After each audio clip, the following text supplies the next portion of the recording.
हवाई जहाज की डरावनी कहानी। सन 1996 में मुंबई से दिल्ली जाने वाली एक नाइट फ्लाइट थी, फ्लाइट नंबर 301। रात के 11:45 पर यह फ्लाइट टेक ऑफ करती थी और इसमें ज्यादातर यात्री बिजनेस ट्रिप पर होते थे। सब कुछ आम दिनों जैसा था, लेकिन उस रात कुछ अजीब हुआ। जैसे ही फ्लाइट ने टेक ऑफ किया, कुछ यात्रियों ने देखा कि जहाज में एसी अचानक बहुत ठंडा हो गया, इतना कि सांस से धुआं निकलने लगा। क्रू मेंबर्स ने इसे नजरअंदाज किया और सबको कंबल देने लगे। आधे घंटे बाद एक महिला यात्री ने जोर से चीख मारी। उसने देखा था कि एक आदमी बिना सिर के उसकी सीट के सामने खड़ा था। जब एयर होस्टेस वहां पहुंची तो वहां कोई नहीं था। महिला डर के मारे कांप रही थी। फिर फ्लाइट के पायलट ने अचानक कंट्रोल्स पर अजीब हरकतें महसूस की।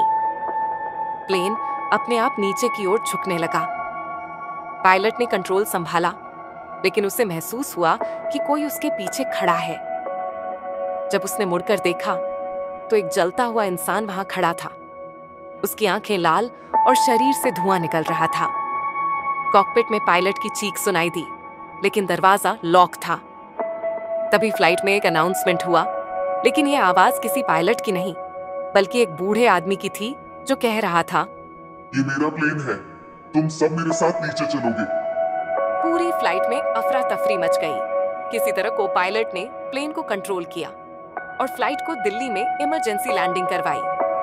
लेकिन जब ग्राउंड क्रू ने अंदर आकर देखा तो फ्लाइट पूरी तरह खाली थी। ना यात्री, ना क्रू, ना पायलट। बस सीटों पर खून के धब्बे और एक पुराना नोट पड़ा था।